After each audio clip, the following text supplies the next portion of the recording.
जय हिंद बच्चों, कैसे हैं आप सभी। आशा करते हैं कि अच्छे होंगे। और आज सामाजिक विज्ञान का पहला चैप्टर है। पहला चैप्टर भी राजनीति विज्ञान का पहला चैप्टर का है कि सत्ता की साझेदारी, और इसी में हम लोग तो शुरू करें। और एक चीज़ और कहना चाहूँगा कि जो ये पहला चैप्टर है सत्ता की साझेदारी, इसे कहानी की तरह आप लोग सुनिए। ज़्यादा दिमाग लगाने की ज़रूरत नहीं है। एक स्टोरी की तरह सुने, स्टोरी की तरह सुनेंगे, एक कहानी की तरह सुनेंगे तो अच्छे से क्लियर होगा। क्योंकि इसमें ज़्यादा कुछ है नहीं, ऐसा ऐसा कुछ इसमें रॉकेट साइंस नहीं है। ज़्यादा दिमाग लगाने की ज़रूरत नहीं, बस आप इत्मीनान से बैठ जाइए और कहानी की तरह, एक स्टोरी की तरह इसको सुन लीजिए। आपके सारे कॉन्सेप्ट क्लियर हो जाएंगे। सत्ता की साझेदारी। एक चीज़ और कहना चाहेंगे कि सत्ता की साझेदारी को स्टार्ट करने से पहले थोड़ा सा अगर हम इसका ओवरव्यू ले लें, इसका परिचय ले लें, तो हमारे ख्याल से ज़्यादा अच्छा होगा। क्योंकि चीज़ें समझनी थोड़ी सी आसान हो जाएगी कि पढ़ना क्या है, ठीक है, और इसमें है क्या। राइट।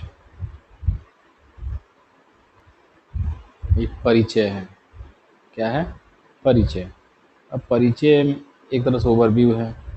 इस अध्याय में हम लोकतंत्र की उस यात्रा को आगे बढ़ाएंगे। अच्छा, लोकतंत्र की यात्रा को आगे बढ़ाने कहने का सेंस इनका ये है कि कक्षा 9 में भी हम थोड़ा इससे रिलेटेड कुछ पढ़ाई किए हैं और उसी को हम थोड़ा आगे बढ़ा रहे हैं।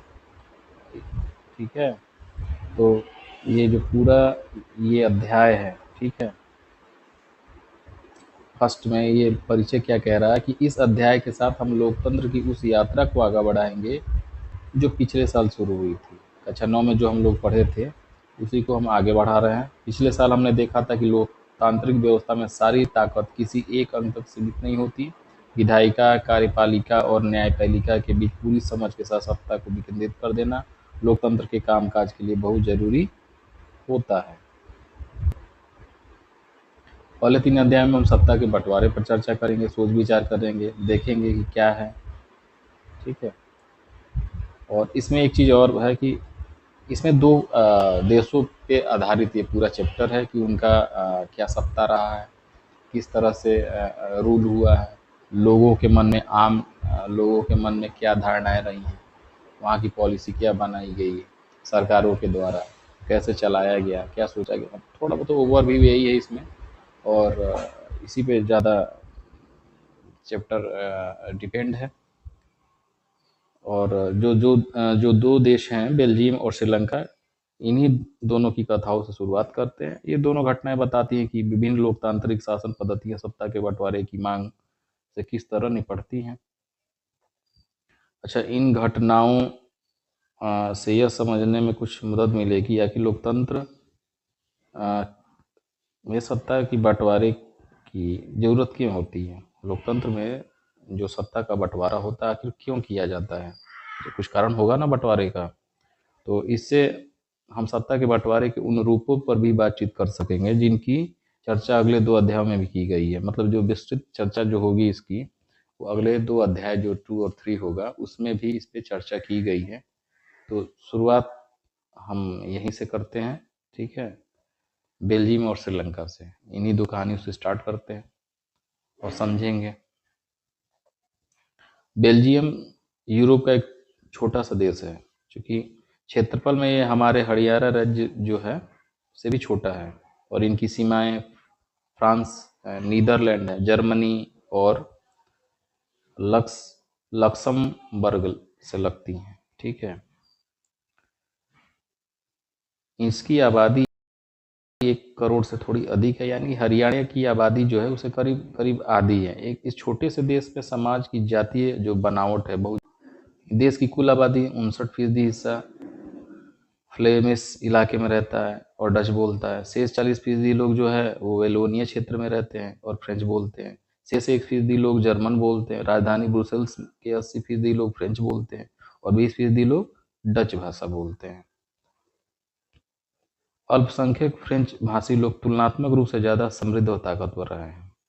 जो अल्पसंख्यक फ्रेंच भाषी लोग वहाँ हैं वो थोड़ा समृद्ध हैं, थोड़ा ताकतवर रहे हैं। ठीक है। बहुत बाद में जाकर आर्थिक विकास और शिक्षा का लाभ पाने वाले डच भाषी की जो संख्या थी वहाँ पे, वो स्थिति में नाराजगी थी। ठीक है। बहुत बाद में जाकर जब कुछ समय बीता तो उनको थोड़ा बहुत नाराजगी हुआ, लेकिन इसके चलते 1950-1960 के दशक में फ्रेंच और डच बोलने वाले समूहों के बीच तनाव बढ़ने लगा। क्योंकि भाई जाहिर सी बात है, जहाँ ताकत होगा, जहाँ किसी की मोनोपोली चलेगी तो दूसरे को तो दिक्कत होगा ही किसी न किसी कारणवश। तो डच बोलने वालों के बीच में समूह में तनाव बढ़ने लगा और इन दोनों समुदायों के टकराव का सबसे तीखा रूप ब्रुसेल्स में दिखा। यह एक विशेष तरह की समस्या थी। डच बोलने वाले लोग संख्या के हिसाब से ज़्यादा थे, लेकिन धन और समृद्धि के मामले में कमजोर और अल्पमत में थे। आइए अब चलिए इस स्थिति की तुलना एक और देश से कर लें, क्योंकि श्रीलंका भी एक देश है जिससे तुलना करेंगे तो चीज़ें और भी स्पष्ट होने लगेंगी आपको। क्योंकि श्रीलंका एक द्वीपीय देश है और जो तमिलनाडु के दक्षिण तट से कुछ किलोमीटर की दूरी पर स्थित है। इसकी आबादी करीब 2 करोड़ है, यानी हरियाणा के लगभग बराबर है। दक्षिण एशिया के अन्य देशों की तरह श्रीलंका की आबादी में भी कई जाति समूहों के लोग हैं। सबसे प्रमुख सामाजिक समूह सिंहलियों का है, ठीक है, जिनकी आबादी कुल जनसंख्या की 74% है। फिर तमिलों का नंबर आता है, जिनकी आबादी कुल जनसंख्या में 18% है। तमिलों में भी 2 समूह हैं, श्रीलंकाई मूल के तमिल हैं जो 13% हैं, और हिंदुस्तानी तमिल जो औपनिवेशिक शासनकाल में बगानों में काम करने के लिए भारत से लाए गए थे, और उन लोग संतान हैं। जो मौजूदा श्रीलंका के नक्शे पर गौर करेंगे अगर तो पाएंगे कि तमिल मुख्य रूप से उत्तर और पूर्वी प्रांतों में आबाद है। अधिकतर सिंगली भाषा लोग बौद्ध हैं, जबकि तमिल भाषी लोगों में कुछ हिंदू हैं और कुछ मुसलमान हैं। श्रीलंका की आबादी में ईसाइयों का हिस्सा जो है लगभग 7% है, और सिंहली और तमिल दोनों भाषाएं बोलते हैं ये लोग, ठीक है। अब जरा सोचिए कि ऐसी स्थिति में क्या हो सकता था। जब ऐसा कंडीशन था तो क्या हो सकता था। बेल्जियम में डच भाषी लोग अपनी बड़ी संख्या के बल पर फ्रेंच भाषी और जर्मन भाषी लोगों पर अपनी इच्छा थोप सकते थे। हुआ भी ऐसा। इससे उनके बीच की लड़ाई और बढ़ जाती। संभव था इससे देश बढ़ जाता और ब्रुसेल्स पर दोनों पक्ष अपना दावा ठोकते। श्रीलंका में सिंगली आबादी का बहुमत और ज़्यादा था और ये लोग मुल्क में अपनी मनमानी चला सकते थे। आइए अब देखें कि असल में अब इन देशों में क्या घटित हुआ। आगे की कहानी भी देख लेते हैं क्या हुआ। श्रीलंका में बहुसंख्यक बाद किसका बहुसंख्यक बाद था। सन 1948 में श्रीलंका स्वतंत्र राष्ट्र बना। सिंगली समुदाय के नेताओं ने अपनी बहुसंख्या के बल पर शासन का प्रभुत्व जमाना चाहा। इस वजह से लोकतांत्रिक रूप से निर्वाचित सरकार ने सिंगली समुदाय की सभ्यता और प्रभुता कायम करने के लिए अपनी बहुसंख्यक परस्ती के तहत कई कदम उठाए। 1956 में एक कानून बनाया गया जिसके तहत तमिल को दरकिनार करके सिंगली को एकमात्र राजभाषा घोषित कर दिया गया। विश्वविद्यालयों और सरकारी नौकरियों में सिंहलियों को प्राथमिकता देने की नीति भी चली। नए संविधान में यह प्रावधान भी किया गया कि सरकार बौद्ध मत को संरक्षण और बढ़ावा देगी। एक एक करके आए इन सरकारी फैसलों ने श्रीलंकाई तमिलों की नाराजगी और शासन को लेकर उनमें बेगानापन बढ़ाया। ठीक है।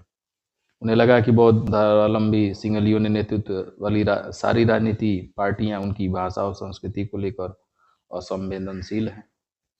उन्हें लगा कि संविधान और सरकार की जो नीतियां हैं उन्हें समान राजनीति अधिकारों से वंचित कर रही हैं। नौकरियां जो थी और फायदे के अन्य कामों में उनके साथ भेदभाव भी होने लगा। उनके साथ पार्शियलिटी करने लगे लोग और उनके हितों की अनदेखी भी करनी जारी हो गई।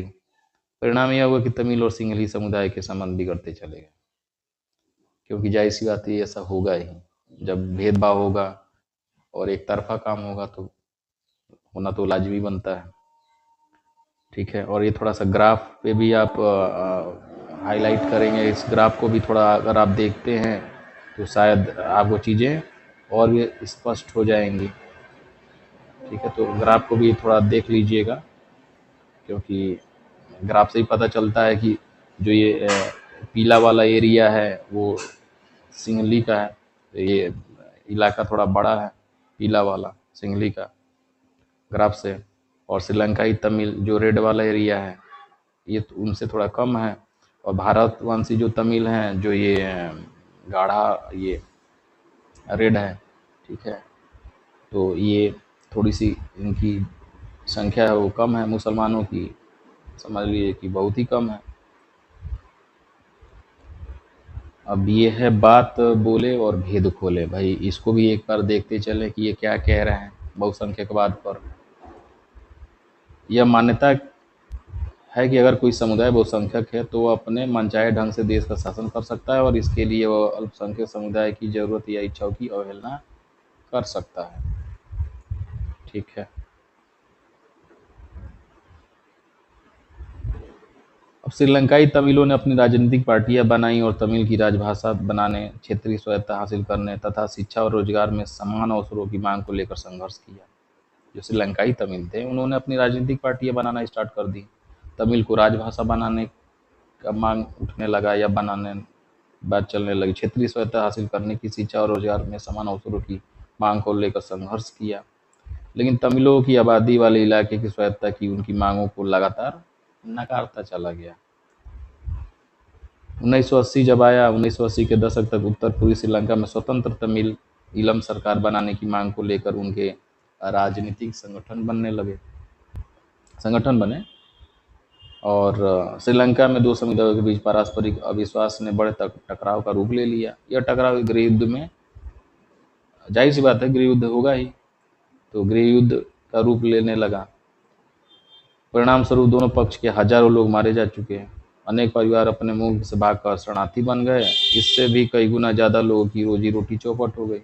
वहाँ के गृह युद्ध से मुल्क के सामाजिक, सांस्कृतिक और आर्थिक जीवन में काफ़ी परेशानियां पैदा हुई हैं। 2009 में इस गृह युद्ध का अंत हुआ। भाई किसी भी लड़ाई का एक दिन तो अंत तो होना ही है। अब बेल्जियम की समझदारी को देखते हैं। बेल्जियम ने भाई क्या अपना दिमाग लगाया, क्या तिकड़मबाजी लगाया है जिससे कि सही हो सके सिचुएशन। अभी छोटू क्या कहते हैं, इनको भी देखते हैं कि ये छोटू का क्या चल रहा है और इन्होंने क्या बोला कि बहुसंख्यकवाद,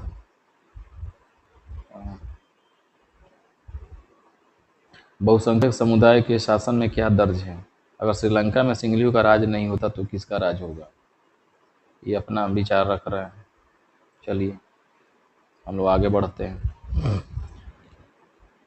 बेल्जियम की समझदारी। बेल्जियम के नेताओं ने श्रीलंका से अलग रास्ता अपनाने का फैसला किया। बेल्जियम के नेताओं ने श्रीलंका से अलग रास्ता अपनाने का फैसला, मैंने उसने सोचा बेल्जियम के लोगों ने और नेताओं ने कि लोगों ने नहीं, नेताओं ने, वहाँ की जो शासन के लोग थे उन्होंने सोचा कि, नेताओं ने सोचा कि एक रास्ता अलग अपनाया जाए जिससे कुछ अलग हो कुछ। तो उन्होंने क्षेत्रीय अंतरों और सांस्कृतिक विविधता को स्वीकार किया। 1970 और 1993 के बीच उन्होंने अपने संविधान में 4 संशोधन सिर्फ इस बात के लिए कर दिया कि देश में रहने वाले किसी भी आदमी को बेगानापन का एहसास न हो। मतलब भेदभाव का विचार उनके दिमाग में ना आए, ख्याल में ना आए, ठीक है, और सभी मिलजुल कर रह सकें। तो ये अच्छा पहल था उन लोगों का। उन्होंने इसके लिए जो व्यवस्था की वो बहुत ही कल्पनाशील है तथा कई और देश ऐसा नहीं कर पाए। बेल्जियम के जो मॉडल था कि उनकी कुछ मुख्य विशेषताएं भी थी, ठीक है, और क्या विशेषता है इस पर भी विचार करते चले कि भाई उनकी क्या विशेषता थी। तो पहला ये था कि संविधान में इस बात का स्पष्ट प्रावधान है कि केंद्रीय सरकार में डच और फ्रेंच भाषी मंत्रियों की संख्या समान रहेगी। कुछ विशेष कानून तभी बन सकते हैं जब दोनों भाषाई समूह के सांसदों का बहुमत उसके पक्ष में हो। ये भी बहुत अच्छा था। भाई कोई चेंजिंग करना हो, कोई कुछ बात को स्वीकार करना हो तो भाई दोनों आदमियों का सहमति होना जरूरी है। इस प्रकार से किसी एक समुदाय के लोगों को एक तरफा फैसला नहीं कर सकते थे। भाई किसी के पक्ष में हो जाए भाई तो कोई प्रबल हो जाएगा तो वो अपनी मनमानी करेगा तो जाहिर सी बात है दिक्कत तो पैदा होगा ही। अब दूसरा है कि अब दूसरा उनका पॉइंट क्या था। दूसरा पॉइंट ये था कि केंद्र सरकार की अनेक शक्तियां देश के 2 इलाकों की क्षेत्रीय सरकारों को सुपुर्द कर दी गई, यानी राज्य सरकारें केंद्रीय सरकार के अधीन नहीं है। जो राज्य सरकारें थी वो केंद्रीय सरकार का अधीन नहीं था, उनको भी कुछ स्वतंत्र फ्री हैंड किया गया कि आप भी कुछ निर्णय लें देश की भलाई के लिए, ठीक है। और तीसरा है कि ब्रुसेल्स में अलग सरकार है और इनमें दोनों समुदायों का समान प्रतिनिधित्व है। फ्रेंच भाषी लोग ने ब्रुसेल्स में शासन प्रतिनिधित्व के इस प्रस्ताव को स्वीकार किया, क्योंकि डच भाषी लोगों ने केंद्रीय सरकार में बराबरी का प्रतिनिधित्व स्वीकार किया था।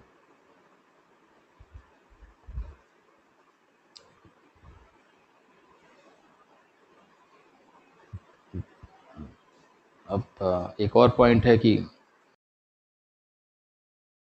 केंद्रीय और राज्य सरकारों के अलावा यहाँ एक तीसरे स्तर की सरकार भी काम करती है, ठीक है। यानी सामुदायिक सरकार, और इस सरकार का चुनाव एक ही भाषा बोलने वाले लोग करते हैं। जैसे डच है, फ्रेंच और जर्मन बोलने वाले समुदाय के लोग चाहें वे जहाँ भी रहते हों, इस सामुदायिक सरकार को चुनते हैं। और इस सरकार को संस्कृति, शिक्षा और भाषा जैसे मसलों पर फैसले लेने का अधिकार है। और बेल्जियम का मॉडल कुछ जटिल है, और जटिल भी इस मायने में है कि खुद बेल्जियम में रहने वाले के लिए भी है, और पर यह व्यवस्था बेहद सफल रही है और इसके मुल्क में गृह युद्ध की आशंकाओं पर विराम लग सकता है। जटिल इसलिए भी हो सकता है, भाई विराम लग गया, जटिल तो होंगी, जटिल नहीं होगी तो युद्ध विराम कैसे होगा? थोड़ा सा सख्त कानून बनेगा, मिला के बनेगा कि दोनों पक्ष भी बेहतर रहें, तो ठीक है। और इस मुल्क में गृह युद्ध की जो आशंका था उस पर विराम भी लगा इस वजह से, वरना गृह युद्ध की स्थिति बेल्जियम भाषा के आधार पर दो टुकड़ों में बढ़ गया होता, और अनेक यूरोपीय देशों ने साथ मिलकर यूरोपीय संघ बनाने का फैसला किया, तो ब्रुसेल्स को उसका मुख्यालय चुना गया। भाई छोटू क्या कहते हैं? तो आपके कहने का इनका छोटू का भी देखिए भाई, इनको भी देखते चलें कि ये क्या कह रहे हैं, इनका कहना है छोटू जी का। तो आपके कहने का मतलब है कि सत्ता में हिस्सेदारी से हम ज़्यादा ताकतवर होते हैं। यह बात तो कुछ अजीब लगती है, खैर जरा सोचने दीजिए। और छोटू जी सोचेंगे, चलिए इनको सोचने देते हैं, हम लोग आगे बढ़ते हैं। बेल्जियम और श्रीलंका की इन कथाओं से हमें क्या शिक्षा मिलती है? दोनों ही देश लोकतांत्रिक हैं, फिर भी सत्ता में साझेदारी के सवाल पर उन्होंने अलग अलग ढंग से निपटाने की कोशिश की है। बेल्जियम के नेताओं को लगा कि विभिन्न समुदाय और क्षेत्रों की जो भावनाओं को आदर करने पर ही देश की एकता संभव है, और इस एहसास के चलते दोनों पक्ष सत्ता में साझेदारी करने पर सहमत हुए। श्रीलंका में ठीक उल्टा रास्ता अपनाया गया। इससे यह पता चलता है कि अगर बहुसंख्यक समुदाय दूसरों पर प्रभुत्व कायम करने और सत्ता में उनको हिस्सेदार न बनाने का फैसला करता है, तो इससे देश की एकता जो है वो संकट में पड़ सकता है। भाई वो देश टूट सकता है, बवाल हो सकता है। अब सत्ता की साझेदारी की जरूरत क्यों होती है? सत्ता की साझेदारी होती ही क्यों है? इस प्रकार सत्ता के बंटवारे के पक्ष में दो तरह के तर्क दिए जा सकते हैं। पहला, सत्ता का बंटवारा ठीक है क्योंकि इससे विभिन्न सामाजिक समूहों के बीच टकराव का अंदेशा कम हो जाता है। चूंकि सामाजिक टकराव आगे बढ़कर अक्सर हिंसा और राजनीतिक अस्थिरता का रूप ले लेता है, इसलिए सत्ता में हिस्सा दे देना राजनीतिक व्यवस्था के स्थायित्व के लिए अच्छा है। बहुसंख्यक समुदाय की इच्छा को बाकी सभी पर थोपना तत्कालिक और तौर पर लाभकारी लग सकता है, पर आगे चलकर यह देश की अखंडता के लिए घातक हो सकता है। बहुसंख्यकों का अत्याचार सिर्फ अल्पसंख्यकों के लिए परेशानी पैदा नहीं करता, अक्सर यह बहुसंख्यकों के लिए भी हानिकारक होता है। तो बात सही भी है। और सत्ता का बंटवारा लोकतांत्रिक व्यवस्था के लिए ठीक है। क्यों ठीक है? क्योंकि इसके पक्ष में एक और बात कही जा सकती है, और वह बात कही ज़्यादा गहरी है। सत्ता की साझेदारी दरअसल लोकतंत्र की आत्मा है, और लोकतंत्र का मतलब ही होता है कि जो लोग इस शासन व्यवस्था के अंतर्गत हैं उनके बीच सत्ता को बांटा जाए और ये लोग इसी ढर्रे से रहें। इसलिए वैध सरकार वही है जिसमें अपनी भागीदारी के माध्यम से सभी समूह शासन व्यवस्था से जुड़ते हैं। और इन दो तर्कों में से एक को हम युक्तिपरक और दूसरे को नैतिक तर्क कह सकते हैं। युक्तिपरक या समझदारी का तर्क लाभकर परिणामों पर जोर देता है, जबकि नैतिक जो तर्क होता है वो सत्ता के बंटवारे के अंतर्भूत महत्व को बताता है। बात बोले भेद खोले। युक्तिपरक हानि लाभ का सावधानी पूर्वक हिसाब लगाकर लिया गया फैसला पूरी तरह से नैतिकता पर आधारित फैसला अक्सर इससे उलट होता है। बिल्कुल सही बात है। अब खलील की उलझन एक कहानी है, इसको भी थोड़ा समझ लिया जाए। जैसा कि होता आया है कि इस बार भी विक्रम रात हुई खामोशी में अपनी मोटरसाइकिल चला रहा था और बैताल उसकी पीठ पर बैठा था। हमेशा की तरह इस बार भी यह सोचकर कि कहीं विक्रम को नींद ना आ जाए और बैताल ने कहानी सुनाना शुरू किया। कहानी कुछ इस प्रकार थी। बेरूत शहर में खलील नाम का एक आदमी रहता था और उसके माँ बाप अलग अलग समुदाय के थे। उसके पिता ऑर्थोडॉक्स ईसाई थे तो माँ सुन्नी मुसलमान। आधुनिक शहर के लिए यह कोई अनूठी बात नहीं थी। लेबनान में अलग अलग समुदाय के लोग रहते थे और राजधानी बेरूत में भी बस जाते थे। वे साथ रहते थे, मेल जोल होता था। गृहयुद्ध में वे एक दूसरे से लड़ते भी थे। खलील का एक चाचा भी थे, ऐसी लड़ाई में मारा गया था। ठीक है। वो गृहयुद्ध की समाप्ति के बाद लेबनान के सारे नेता साथ मिलकर बैठे और विभिन्न समुदायों के बीच सत्ता के बंटवारे के कुछ बुनियादी नियमों पर सहमत हुए। इन नियमों के अनुसार यह तय हुआ कि देश का राष्ट्रपति जो मैरोनाइट पंथ का कोई कैथोलिक ही होना चाहिए। सिर्फ सुन्नी मुसलमान ही प्रधानमंत्री हो सकता है। वो प्रधानमंत्री का पद ऑर्थोडॉक्स ईसाई और संसद के अध्यक्ष का पद शिया मुसलमान के लिए तय हुआ। इस समझौते के अनुसार आगे से ईसाई फ्रांस से संरक्षण की मांग नहीं करेंगे और मुसलमानी पड़ोसी सीरिया के साथ एकीकरण की मांग छोड़ने पर सहमत हुए। जब ईसाइयों और मुसलमानों के बीच यह समझौता हुआ था तब दोनों की आबादी लगभग बराबर थी। बाद में मुसलमान स्पष्ट रूप से बहुमत में आ गए और पर दोनों पक्ष अभी भी उस समझौते पर जो समझौता हुआ था आदर करते हुए उसे मान रहे हैं। खलील की इस समझौते में बड़ी गड़बड़ी लगती है। वह राजनीतिक महत्वाकांक्षा वाला लोकप्रिय व्यक्ति है, लेकिन मौजूदा व्यवस्था के रहते वह सबसे बड़े पद पर पहुंच ही नहीं सकता।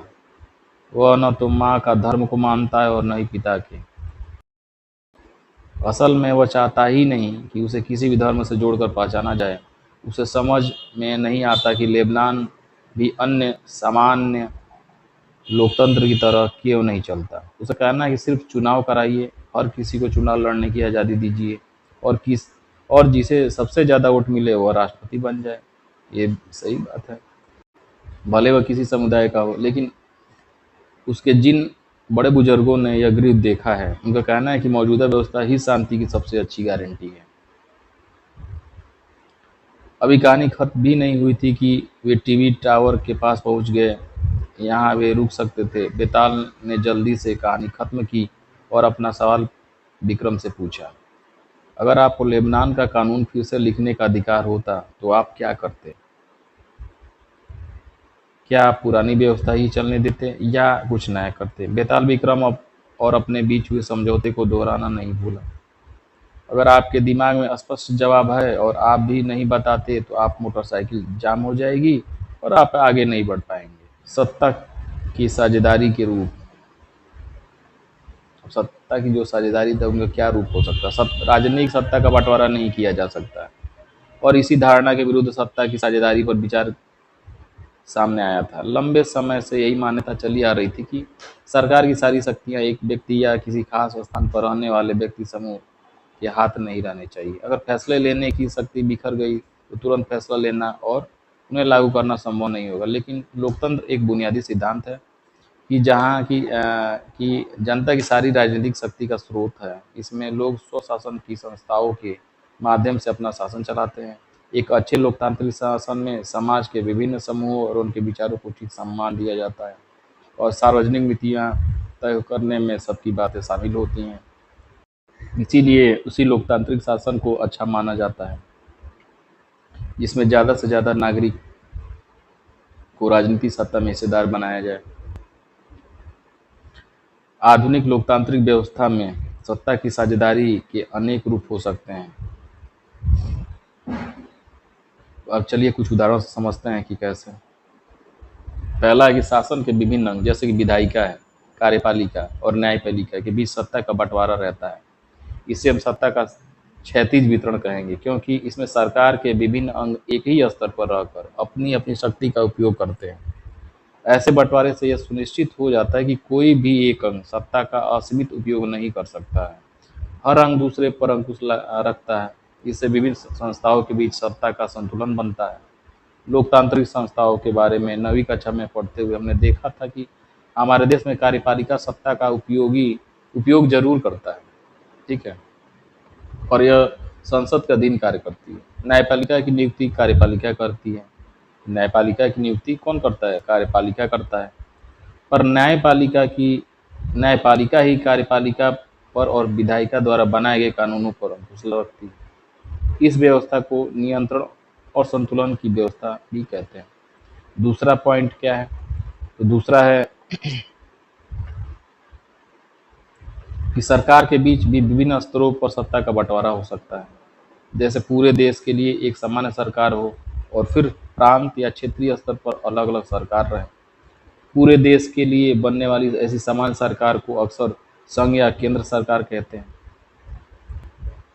प्रांतीय या क्षेत्रीय स्तरों की सरकारों को हर जगह अलग अलग नामों से पुकारा जाता है। भारत में हम इन्हें राज्य सरकार कहते हैं।